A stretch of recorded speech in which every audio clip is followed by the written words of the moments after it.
the humans would unleash forbidden ancient powers that utterly terrified the alien scum, and the Crocs would regret the day they dared to threaten Earth. James Allen jolted awake in his bunk on the CSS Deliverance to the howl of alarm klaxons. Red lights flashed. He yanked on his uniform and sprinted for the bridge. Declan O'Brien, his bunkmate and fellow ex-Navy SEAL, ran beside him, cursing. On the bridge, Arcturian Ambassador Pryler hunched over the sensor displays, his blue skin pale. Captain Akio Tanaka gripped the command chair, knuckles white. Tanaka looked up grimly as James and Declan entered. Long-range sensors picked up an unknown fleet. They're heading for Earth at impossible speeds. Pryler made a choked noise. It's the Crocs' Dominion. His voice shook with dread and old trauma. They enslaved my people long ago. An ancient alliance of races stopped them only by sacrificing a galaxy to unleash a dark energy weapon. It shattered space-time itself to imprison the Crocs, but now they've escaped. But now... James' blood ran cold. Humanity had only joined the galactic community 5 years ago. Their technology lagged centuries behind the ancient spacefaring races. The Crocs will reach Earth in 3 weeks, Tanaka said heavily. We're 8 months away at maximum FTL. I'm ordering us back to warn them, but... He trailed off. They all knew it was hopeless. The Crocs would slaughter the humans before they even arrived. James and Declan shared a grim look, fists clenched. Earth needed a miracle, and James swore he would find one or die trying. James and Declan gripped the bridge railings as the CSS Deliverance jolted out of FTL. The view of Earth that filled the screens sent ice through their veins. Crocs warships swarmed the planet like locusts. Railgun slugs the size of buildings rained down on the surface, flattening entire cities with each impact. Smoke blotted out the continents as forests burned. Holy Mother of God, Declan breathed. Hundreds of Crocs landing craft punched through the atmosphere, disgorging streams of reptilian shock troops. The soldiers were 12 feet tall, encased in gravity-warping armor that let them leap over buildings and shrug off missile impacts. They surged through the rubble, plasma rifles mowing down swarms of human defenders like scythes through wheat. James zoomed in on a feed of Earth's ramshackle defense fleet engaging the Crocs. It was like watching rowboats against a tsunami. The human ships got off a single ragged volley before the Crocs' weapons sliced them apart effortlessly. Life pods spilled from the wrecks, only to be vaporized by precise point defense fire. No different than Arcturia, Pryler said, voice shaking. The blue-skinned alien sagged against a console, eyes hollow. The Crocs slaughtered billions, sent the survivors to the slave pits and organ vats. Anyone who resisted became meat for their war beasts. Where the hell is the Arcturian fleet? James stabbed at the comm panel. This is the CSS Deliverance to Arcturian escorts. Come in. Static hissed back mockingly. They've abandoned us, Tanaka said grimly. Protecting their own borders, no doubt. James slammed a fist on the console. We have to help them! Stand down, Alan, Tanaka barked. We go down there now, we die for nothing. Earth needs us to survive, regroup, study the enemy, and strike when we actually have a chance. James seethed, knuckles white on the guardrail. Every atom in his body screamed to charge in. Alamo be damned. But cold, ruthless logic stayed his hand. Hide us in the Oort cloud, Captain, he ground out. We've got work to do. The next 2 months carved new lines in their faces as they watched the Crocs dismantle Earth. The enemy surgically wiped out power plants, factories, communications hubs. Legions of slave-collared humans shuffled into ships for nightmarish fates unknown. The Deliverance crew conducted stealth recon, despite the constant acid churn of helplessness in their guts. They logged Crocs' patrol patterns, eavesdropped on communications, and mapped supply lines. James pored over the intelligence for any weakness to strike at. A snippet of a transmission caught his eye, and he enhanced it, frowning. Triangulating the coordinates, he pulled up a satellite view of Chile's Atacama Desert. There, concealed under camo netting, was an archaeological dig site crawling with Crocs. Captain, you need to see this. James zoomed in on the dig site, jaw set as he studied the heavy Croc's presence. Praetorian guards, the Dominion's most elite soldiers, patrolled the perimeter in tight formations. Their gravity-warping armor made them look like hulking beetles, plasma rifles glinting under the harsh floodlights. Tunnels snaked out from the central pit, like the spokes of a wheel, burrowing deep into the earth. "I don't like the look of those scans," Pryler said, voice tight. He tapped the console, pulling up a comparative analysis. "See this energy signature? It matches the profiles of top-secret Croc's research stations from the ancient war, the kind dedicated to unlocking forbidden xenotech from extinct civilizations and turning it into weapons." James frowned. "You think that's what they're after down there, some kind of doomsday device?" "With the Crocs, I'd count on it," Pryler said grimly. "We always suspected they had help from dark places during their rise to power. If they find what they're looking for, any chance we have of resisting will be crushed before it can even begin." James turned to Captain Tanaka, meeting his gaze. "Sir, this is our chance. We can strike a devastating blow while the Crocs think humanity is on the ropes." Tanaka's brow furrowed. "A ground assault would be suicide. We don't have the numbers or firepower." "We don't need an army," James countered. 2 men with the right skills can infiltrate that facility and neutralize it." "It's too risky. I won't let you throw your lives away." Declan stepped forward. "Let us do what we were trained for, sir. This is what SEALs do. If we pull this off, we could buy Earth precious time until the fleet regroups." Tanaka looked between them, torn. Finally, he sighed. "Fine, but the second you think you're compromised, you abort. Understood? Earth needs you alive, not going out in a blaze of glory." "Yes, sir," James and Declan chorused. They prepped in grim silence, checking weapons and strapping on armor. The CSS Deliverance's fabricators hummed as they requisitioned all the ship's demolition charges and high-end personal cloaking devices reverse-engineered from captured Arcturian stealth tech. In the hangar bay, James clasped Declan's arm as they strapped into the stealth shuttle. "Just like old times in the Stan, huh?" Declan cracked a smile. "Yeah, except now we're a long way from Kansas." The night was moonless as they made their approach, the shuttle's ablative coating swallowing radar and infrared. They set down 5 clicks from the dig site, the hatch hissing open on hydraulics. James and Declan emerged into the chill desert air, the Milky Way blazing overhead. In ghostly silence, they moved through the rugged terrain, the cloaking fields shimmering around them. As they closed in on the perimeter, they planted remote detonation charges at critical junctures in the defenses, power relays, guard posts, sensor arrays.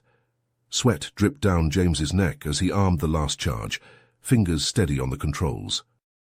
A crack of rock made them freeze. A Croc's patrol lumbered into view, heading straight for them. James and Declan hunkered down, scarcely daring to breathe. At the last second, James keyed the detonator. The night erupted in thunder and flame. Croc soldiers shouted in alarm as the charges ripped through the perimeter, opening up a narrow gap. "Go!" James hissed. They sprinted for the breach as the guards rushed to repel an attack from outside, not realizing the true threat was already behind their lines. Reaching the smoking edge of the hole, James and Declan dove through, rolling to their feet inside the dig site, just as the perimeter force field snapped back into place. Klaxons blared as Praetorians charged towards the disturbance. James and Declan melted into the shadows of the nearest tunnel entrance, the cloaking fields bending the light around them. "No turning back now," Declan murmured. James just nodded, stone-faced and determined. They still had a super weapon to find and a world to save. James and Declan crept through the tunnels, the cloaking fields shimmering around them. The walls pressed close, the air heavy with a cloying metallic tang that coated the back of James's throat. Declan pulled out his scanner, brow furrowing as he studied the display. "I'm getting some weird readings, man. Some metrics are spiking hard, but others are totally dead. It's like this thing can't make heads or tails of what's down here." James frowned, a chill prickling his neck. He opened his mouth to reply when they rounded a bend and stumbled into a massive chamber. His eyes widened. Alien devices jutted from the walls, pulsing with eerie light. The artifacts seemed to drink in the illumination from the flood lamps, glowing with a twisted inner radiance. In the center of the room, a hulking Crocs Praetorian loomed over a steel slab where a human captive lay strapped down, writhing against his bonds. The Crocs seized a wicked-looking instrument, the blade humming with malevolent energy. In a single brutal motion, it slashed the device across the prisoner's abdomen. The man screamed, back arching in agony as the Crocs cut him open and casually tossed his intestines aside. The body landed wetly atop a mound of corpses, limbs splayed at unnatural angles. Rage and nausea warred in James's gut. He lined up his rifle's sights on the Crocs' skull as it reached for a glowing cylinder, swirling with crimson smoke. His finger tightened on the trigger. The Gauss shot punched through the alien's head in a spray of ichor and brain matter. It collapsed like a puppet with cut strings. James and Declan approached the artifacts, transfixed by the hypnotic whirls of light. Declan raised his scanner, and it shrieked like a tortured animal, sparks cascading from its housing. He cursed, dropping the slagged device. Eldritch symbols on the artifacts flared with searing radiance. A concussive pulse erupted through the chamber, hurling James and Declan into the far wall with bone-crushing force. Obsidian shards rained down, ripping through their cloaking fields in a crackle of failing electronics. James shook his head, ears ringing. Cold horror flooded his veins as he looked down at the spitting remains of his cloak. They were exposed. Alarms howled, and blast doors ground closed with a rumble of heavy machinery. James snagged the fallen Crocs' crystal cylinder and sprinted for the rapidly narrowing gap, Declan on his heels. They dove through an instant before the door crashed down in a deafening boom of metal on stone. Croc soldiers boiled into the corridors, plasma rifles humming as they charged the humans. James and Declan laid down a hail of covering fire, Gauss rounds stitching deadly patterns across reptilian bodies. They vaulted up the access ladder, clambering through choking clouds of pulverized rock toward the distant circle of desert night. A stolen shuttle ride later, they slumped against the bulkheads of the Deliverance's main lab. James tossed the Croc cylinder to Pryler, who blanched as he scanned its surface. These glyphs, they match no language I've ever seen, but the oldest stories of my people speak of such markings. They're associated with the forbidden powers that broke the Crocs long ago. The Arcturian's face was drawn and pale as he met James's gaze. Those same stories say the forbidden powers were locked away for a reason, because they didn't just threaten the Crocs, they threatened the very fabric of the universe itself. Mike Allen crouched behind the twisted remains of a burnt-out car, the acrid stench of smoke and death heavy in the air. The once gleaming towers of Chicago rose like broken teeth against the blood-red sky, shattered windows staring down like accusing eyes. He checked the charge on his jury-rigged plasma rifle, the weapon cobbled together from scraps salvaged from the ruins. "Charges set on the supply depot," crackled the voice of his second-in-command Sarah over the radio. "Ready to blow it on your command." "Copy that," Mike replied, steeling himself. "We go in hard and fast. Get those collars and get out." He signaled to his team, a ragtag band of survivors turned guerrilla fighters. They moved out, darting from cover to cover through the rubble-strewn streets. As they neared the depot, the ground shook with a thunderous boom. The depot's walls buckled and collapsed in a roiling cloud of smoke and debris. Klaxons blared as the Crocs guards scrambled to respond. "Go, go, go!" Mike shouted, sprinting through the breach. They swarmed the loading bay, plasma bolts sizzling through the air. Mike took down a guard with a shot to the head, the reptilian body toppling like a felled tree. His team laid down covering fire as he hacked the lock on the storage container. The doors hissed open, revealing crates of neural collars.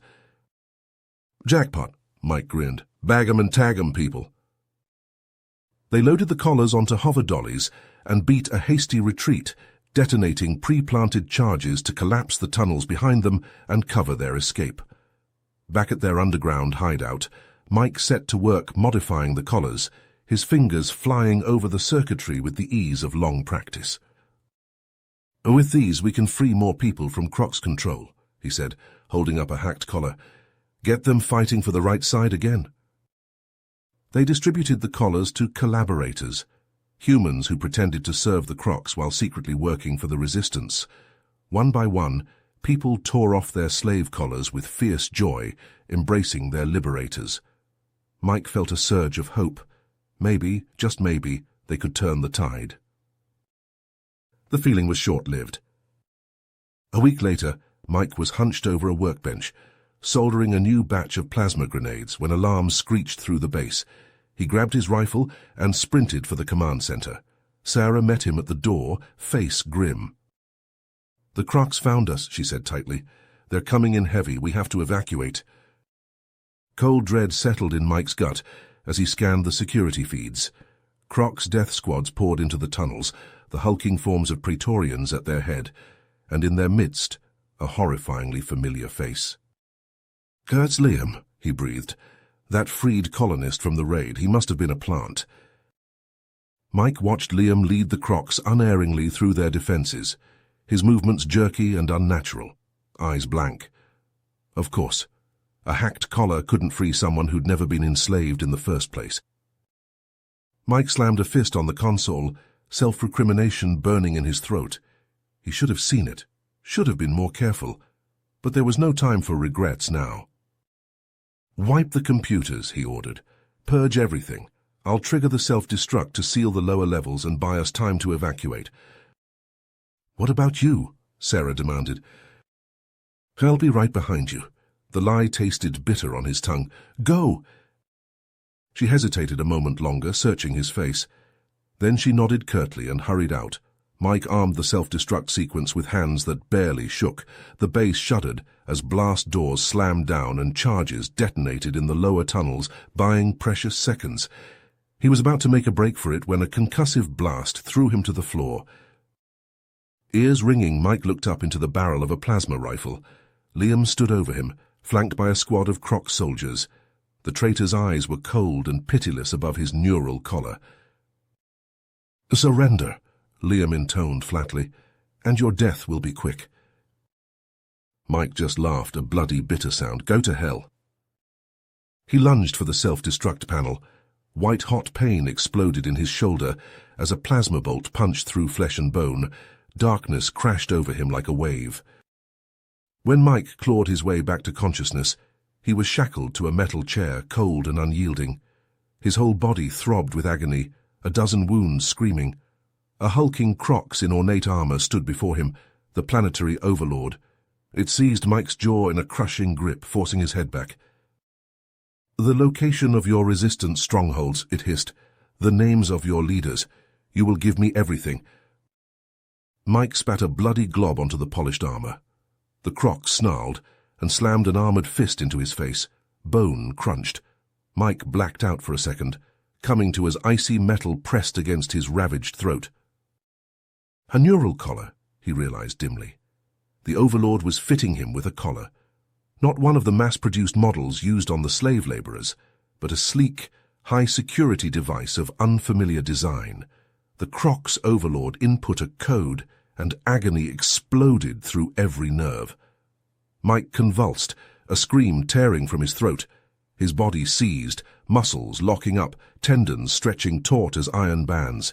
He could feel the collar worming into his mind, ripping through his mental defenses like rotten cloth. "Contact your brother," the Overlord commanded, its voice echoing in Mike's skull. "Lure him to these coordinates. Tell him you have vital intelligence to share in person." Mike gritted his teeth, blood running down his chin as he bit through his lip. He wouldn't betray James, not even to save himself. He'd die first. He focused every scrap of will on resisting the insidious presence boring into his brain. It was like trying to hold back an avalanche with his bare hands. The pain ratcheted up until Mike's vision whited out, the agony all-consuming. His body moved without his permission, jerky and puppet-like. He could only watch in helpless horror as his hands worked the comm panel, entering James's private frequency. As his brother's beloved face appeared on the screen, eyes widening in shocked joy. "Mikey?" James breathed, something raw and desperate in his voice. "You're alive? I thought—" God, I thought I'd lost you. Mike tried to force out a warning, to scream at James to run, but his throat locked up. The collar forced him to smile, the expression ghastly and stretched. "I'm alive," his treacherous mouth said. "I escaped. James, I have critical information. I can't risk sharing it over comms. I need you to meet me at these coordinates. Come alone. We can't let the Crocs catch wind of this." James frowned slightly, searching Mike's face. For a moment, wild hope surged in Mike's chest. His brother was no fool. Surely he would see something was wrong. Surely he would realize it was a trap. But James just nodded, his jaw tight. "I'll be there. Stay safe, little brother. I'm bringing you home." The call cut out. Mike slumped in his bonds, despair crashing over him in a suffocating wave. Tears of rage and frustration pricked his eyes. The Overlord watched him struggle with a cruel, calculating look. "Your brother will come for you," it said with vicious satisfaction. "And when he does, we will have the artifacts. The key to unlocking the forbidden powers will be ours." Mike could only pray that James would see through the deception in time. The fate of humanity hung in the balance. James stood on the bridge of the CSS Deliverance, staring at the darkened comm screen. His mind raced, replaying every word, every micro-expression of the call with Mike. The elation of seeing his brother alive warred with a sinking feeling in his gut. Something was wrong. He knew it in his bones. The stiff set of Mike's shoulders, the unnatural cadence of his words, and that subtle twitch around his left eye, the same tell James had seen in so many collared slaves during their recon missions. The Crocs had Mike. James slammed a fist on the console, welcoming the bright flare of pain. Declan and Pryla watched him warily, the Arcturian's face deeply lined with worry. "It's a trap," James said heavily. "They fitted him with a high-grade neural collar, probably linked directly to the local overlord." Declan swore. "That means they know about the artifacts. Why else collar Mike and not just kill him?" "They seek to use your bond of blood against you," Pryla said, something bleak and knowing in his eyes, "to draw us out and seize the relics." James paced the deck, his mind whirling. If the Crocs got their hands on the xenotech, it was game over. They'd crack the secrets of the forbidden powers, and the whole galaxy would burn, but he couldn't abandon Mike to those monsters. Not again. "We can't give them what they want," Captain Tanaka said grimly. "The artifacts are too dangerous. We have to destroy them." "I know." James dragged a hand over his stubbled jaw. A desperate idea crystallized in his mind. "And we will, right in front of their scaly faces." He turned to his crew, a reckless fire burning in his eyes. "I have a plan. We keep the rendezvous. I'll go in alone, make the Crocs think I'm handing over the relics. Pryla, I need you to rig a destruct sequence inside the containment cylinder. Something I can trigger remotely at the right moment." Pryla nodded slowly. "I can do that, but James, you realize this is a one-way trip. Once the Crocs realize you've destroyed the artifacts—" "I know the risks," James cut him off. "I'm not asking any of you to come with me. This is my choice, my brother, my mission." "Like hell," Declan growled. "I've been watching your back since basic, not going to stop now." "Nor will I," Pryla said firmly. "Your cause is my own. I will not abandon you to face the Crocs alone." Emotion swelled in James's throat, too big to force past his teeth. He clasped arms with Declan, then Pryla, brotherhood and resolve thrumming between them like a living current. "All right, then," he said roughly. "Let's go get my brother back and show these Crocs bastards what happens when you mess with humanity." James and Declan crept into the ruined stadium, the shattered concrete and twisted metal casting eerie shadows in the fading light. In the center stood Mike, rigid and unnatural, surrounded by the hulking forms of a full Crocs battalion, and towering over them all the Overlord itself, a monstrous figure encased in ornate gravity armor that warped the very air around it. James's stomach knotted with dread. This had trap written all over it. But what choice did he have? He couldn't abandon Mike. Not again. He met Declan's eyes, saw his own grim determination reflected back. They advanced slowly, hands near their weapons. As they approached, James keyed a sequence into his cybernetic arm, activating the miniaturized EMP emitter concealed within. A desperate gamble, but if he could just disable Mike's collar. The device pulsed. Mike didn't even flinch. James's heart sank as he realized the truth. The Overlord had upgraded the collars after the Resistance's hacking campaign. The EMP shielding was too strong. "The relics," Mike said, his voice flat and alien. He raised his weapon, aiming it squarely at James. "Hand them over." James looked into his brother's eyes and saw only the blank obedience of Croc's control. In that moment, he knew with icy certainty what he had to do. "Forgive me," he whispered. His finger stabbed down on the detonator. The stadium erupted in a cataclysm of fire and plasma. The charges Declan had planted ripping through the Croc's front lines. For a searing instant, James saw Mike silhouetted against the flames, and then he was gone, vaporized in the maelstrom. Croc soldiers charged through the smoke, plasma rifles blazing. James and Declan dove for cover, returning fire with grim efficiency, but it was like fighting the tide. For every reptilian form that crumpled, 3 more surged forward. James broke from cover, racing for higher ground.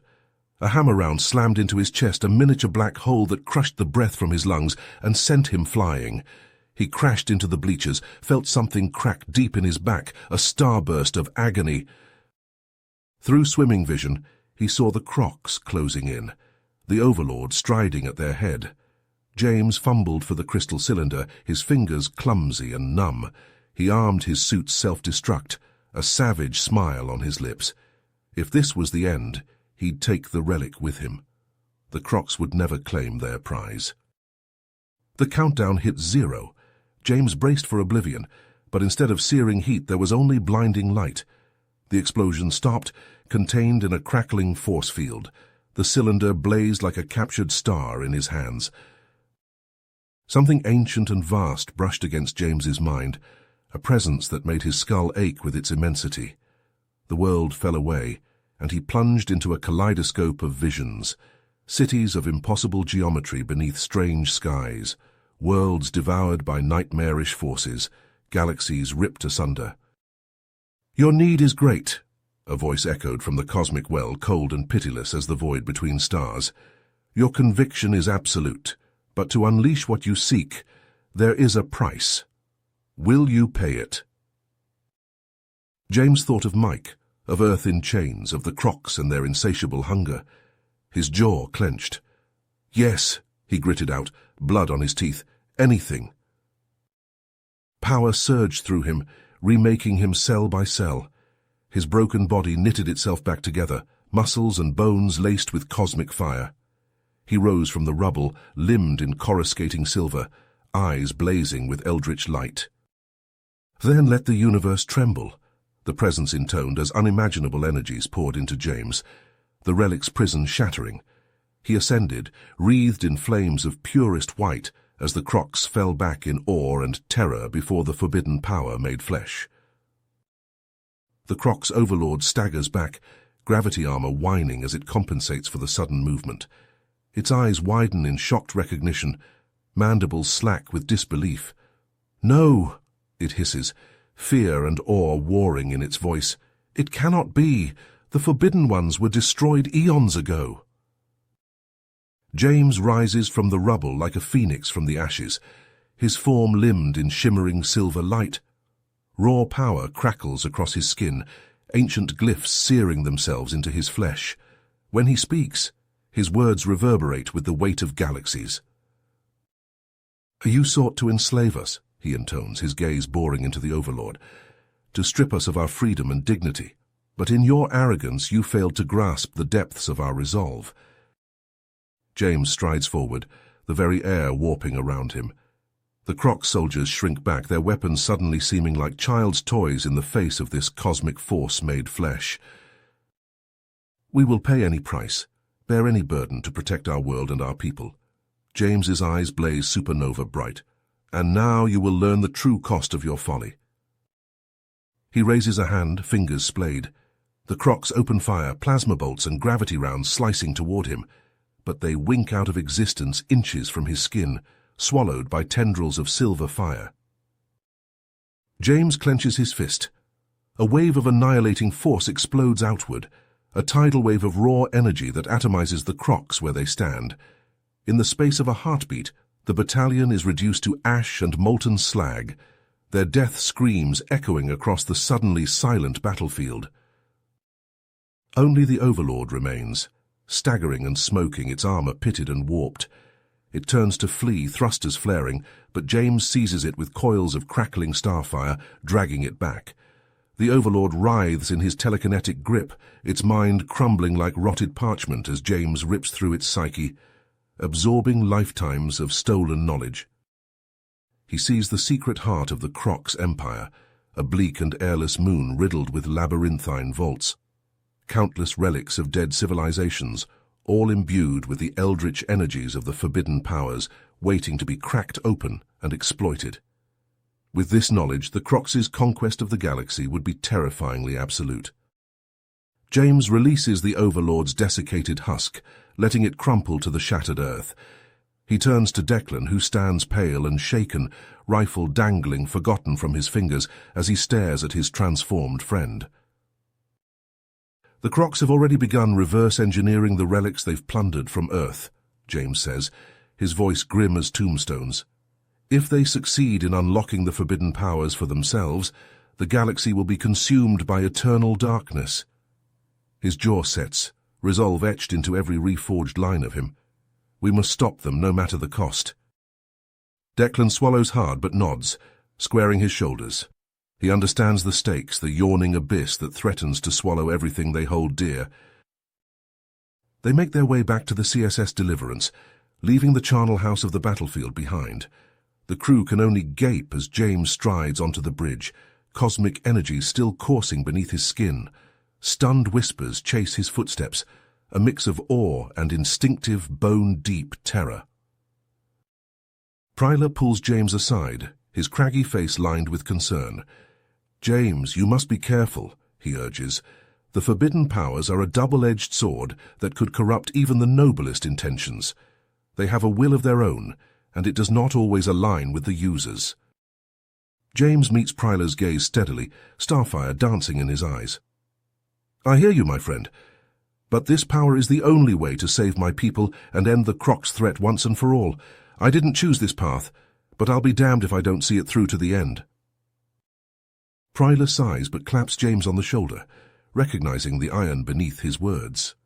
The CSS Deliverance sets course for the heart of Croc space, a lone spark of defiance hurtling into the jaws of darkness. As they traverse the long light years, scattered reports filter in from Earth. The Resistance is rallying, emboldened by whispered legends of a human imbued with the power of the gods. In the slave pens and labor camps, in the ruins of shattered cities, a forbidden hope rekindles in the hearts of the oppressed. For the first time in months, the Crocs' hold on the planet begins to slip, their aura of invincibility shattered. But James knows this is only the beginning. The true crucible awaits them at the end of this cold and lonely road, on a dead moon where the secrets of the cosmos lie entombed in ancient vaults. And the price of victory, of saving everything he holds dear, may be higher than he ever imagined. James felt it in his bones, a sickening twist of the cosmic energies that now surged through his veins. The Crocs had begun their dark ritual, siphoning the life force of enslaved humans to fuel their eldritch ambitions. If they succeeded in unlocking the forbidden powers, the galaxy would be nothing more than a lifeless husk, consumed by an insatiable hunger. He staggered into his quarters, the weight of his power bearing down on him like a collapsing star. His muscles burned, his mind reeled. The burden of his newfound might threatened to crush him. James slumped against the wall, his breath ragged in his throat. "James!" The voice was softer than a whisper, yet it cut through the chaos of his thoughts like a blade. He looked up, his eyes widening. Mike stood before him, translucent and shimmering with an ethereal light. James shook his head, certain his mind was playing tricks on him. "This can't be real. You're gone." "I am," Mike said, his spectral form drifting closer. "But the bonds of brotherhood transcend even death. His ghostly hand reached out, hovering just above James's shoulder. "You're struggling under the weight of your power. It's eating you alive." James clenched his jaw, the cosmic fire in his eyes flaring. "I have to do this, Mike. Our people, our planet. I can't let them down, not again." "I know your heart, brother. You'd sacrifice everything for the sake of others. But this power, it's not meant for mortal hands. It will devour you, as it has so many before." Mike's spectral eyes held a deep sorrow, a pain that echoed across lifetimes. James pushed himself off the wall, his hands balled into fists. "What choice do I have? The Crocs are on the verge of victory, if I don't stop them." "You will," Mike said, his form beginning to glow brighter. "But not alone. The strength of humanity has always been in our unity, our resilience. You don't have to carry this burden by yourself." Before James could respond, Mike surged forward, his ghostly form merging with James in a blaze of blinding light. James gasped as a surge of energy raced through him, intertwining with the cosmic power that already dwelled within. But there was something else too, a clarity of purpose, a renewed sense of focus. When the light faded, James stood tall, his eyes clear and determined. He strode onto the bridge of the CSS Deliverance, where his crew awaited him anxiously. "We have one chance to stop the Crocs," James said, his voice ringing with authority. "We're going to take this ship into the heart of their stronghold, right to the center of their ritual." Declan stepped forward, his brow furrowed. "That's suicide, James. We'll never make it past their defenses." "We will," James said, a grim smile on his lips. "I'll use my power to cloak the ship, get us in undetected. Once we're inside, we split into 2 teams. Declan, you'll lead a strike force to free the human prisoners and destroy the Crocs' xenotech reserves." Declan nodded, the lines of his face hardening with resolve. "And you?" Pryler asked, his ancient eyes searching James's face. "I'll confront the Crocs' leadership directly, disrupt their ritual." James met Pryler's gaze steadily. "It's the only way."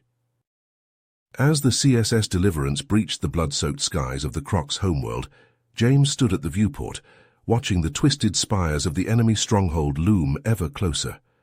The fate of the galaxy would be decided here, in the crucible of the Crocs' dark ambition.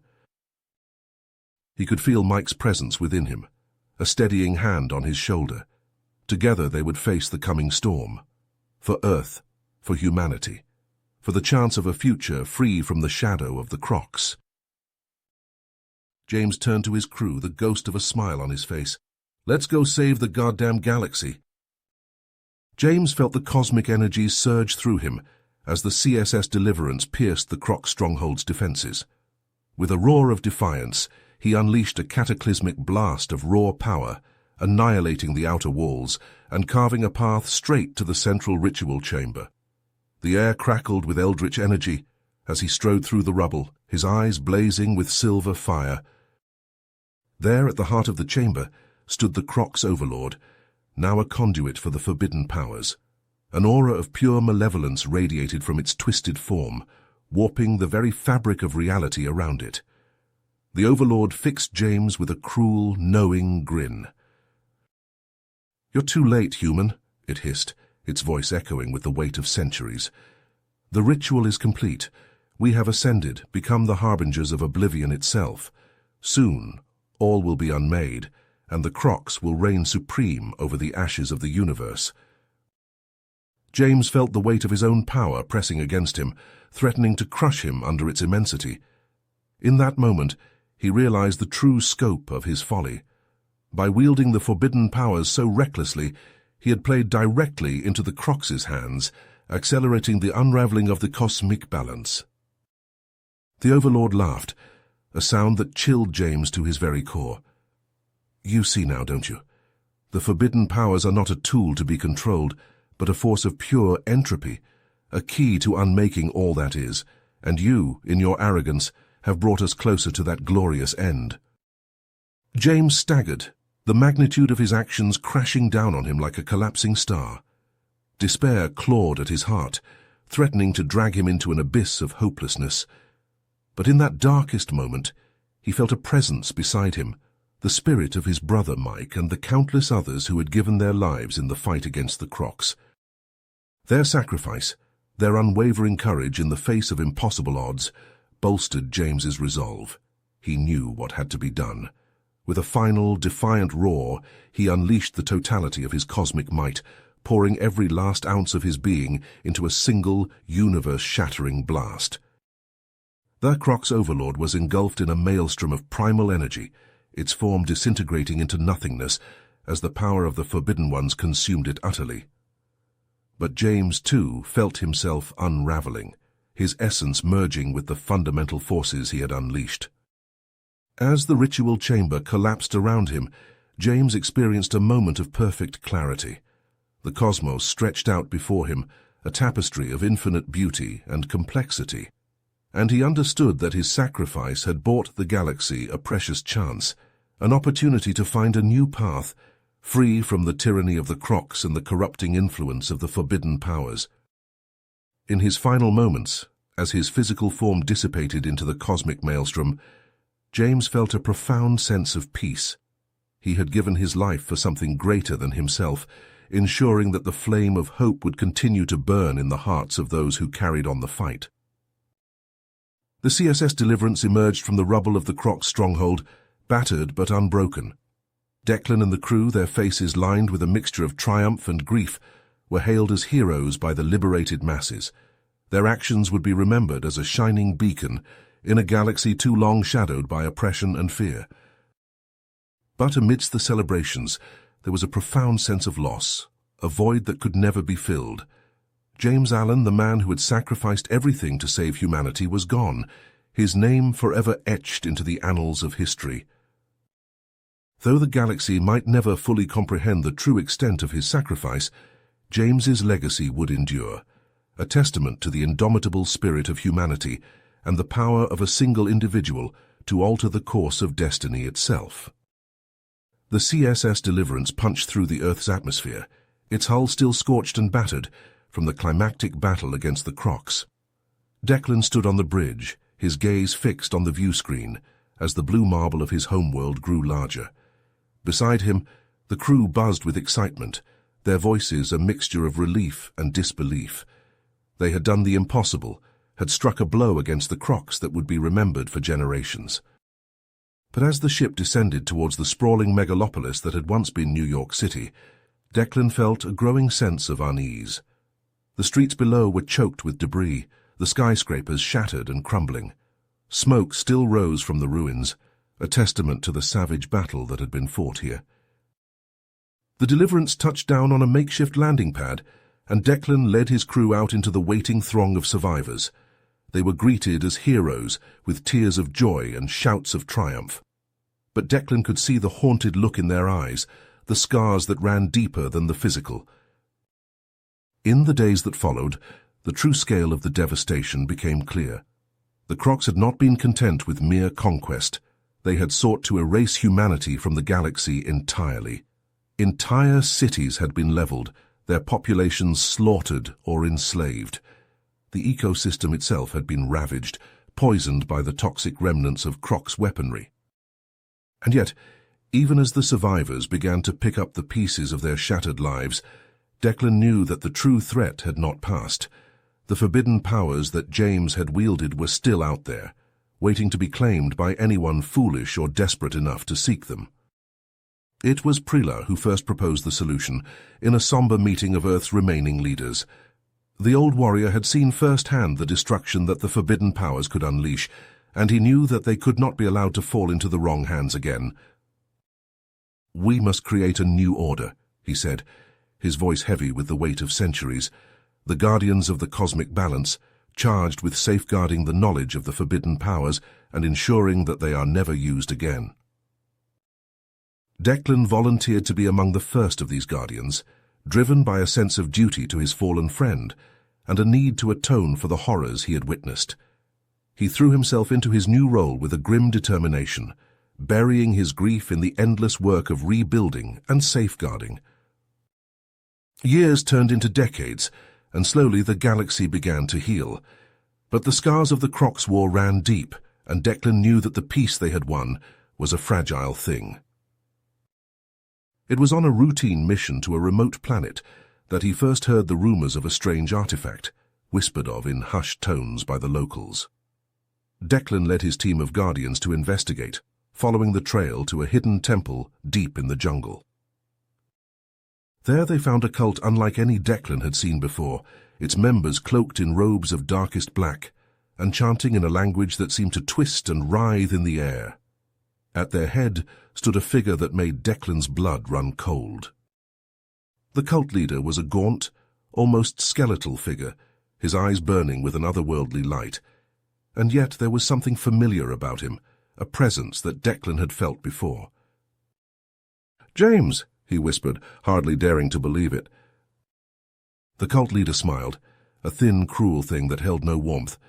In a manner of speaking, he said, his voice a rasp, "I am the reincarnation of James Allen, born anew to wield the power he once possessed."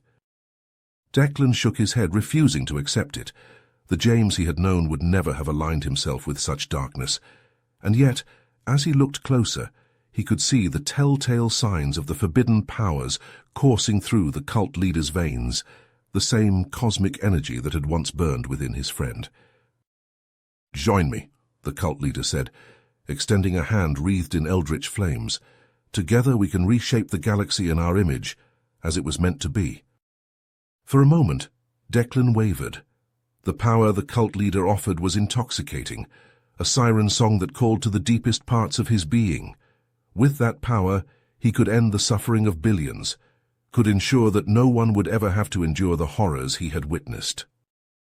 But then he remembered the look in James's eyes in those final moments, the grim determination as he sacrificed himself to save the galaxy.